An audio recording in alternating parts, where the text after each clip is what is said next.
What's up, you got? Or hold on one second. All right, here we go. We're hanging out here with Of Mice and Men here in the very busy press tent. How are you doing today, man? Fantastic. I'm gonna join you back here and just be comfortable. So, if you were a porn star, what would your name be? It seems to get a good response. Or when you, I guess we could say when we become porn stars, what would our names be? Wow. I never thought of that. I don't want to be too raunchy about this, you know? Like, The raunchier, the better. I don't know what like a normal porn star name is. I don't watch. I don't know what the standards are here. Yeah, I don't know like what do they go by. I mean, I've seen Hey, it's Nate with a few movies. I don't know. hanging out with the guys in Yeah. Dr. Love Monster. I don't know. Dr. Love Monster. I don't know. Sounds fun. Dr. Love Monster. Yep. All right, that's one of the. Only a stethoscope. That's all you wear. Yep. I like that. That's a good one. See, I knew you could do it. I knew you could do it. Tell me a little bit about Of Mice and Men. It's actually a pretty long story. I'm the new vocalist. This is my third tour with them.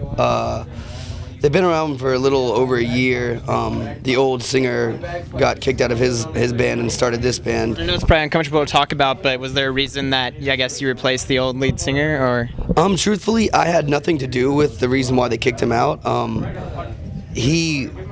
I mean, you would have to ask them, but like from what they say is like he's not a very nice guy, and he was kicked out of Attack, and I talked with them about it, and they were just saying the same things that my band was saying about he's just just not a fun dude to be around. He just whatever. That's none of my business. But they called me.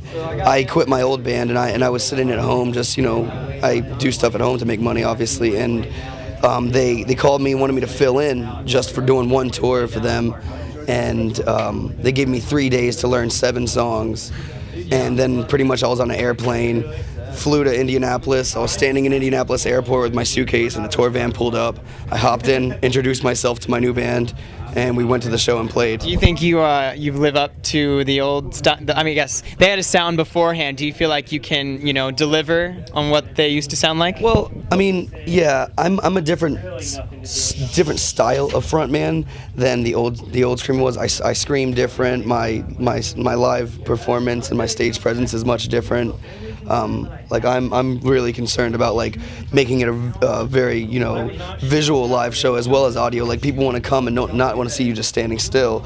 They want to see you like wigging out and freaking out. So even if they say, you know what, that band Of Mice and Men music wasn't my style, but did you see what the band was doing on stage? Like holy cow! Like at least I want to have something for them to say. How's the fan response been to a new vocalist? Have they been positive about it? Ran into any people who weren't happy about it? It's been mostly in the green. I mean, there's obvious, some people in this world can't accept change. Like if change comes, they're just too scared to embrace it and really see what it's about. They just say, well, wait, you're not him, so that's not right. It's like, well, you're right, I'm not him, and I'm not going to try to be him. I'm not going to mimic the old singer because it's just not my style. I'm not on this earth to be anybody else. I'm going to do Of Mice and Men as Jerry Roush would do Of Mice and Men. I'm not going to sit here and copycat their old guy.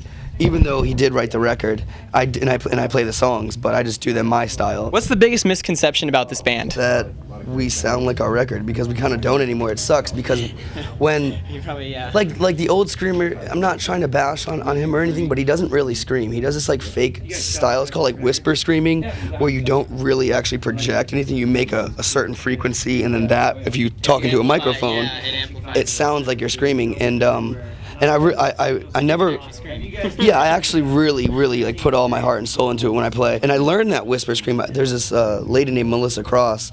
She does the Zen of Screaming stuff. And I went and I worked with her one-on-one in New York City, and she taught me that scream.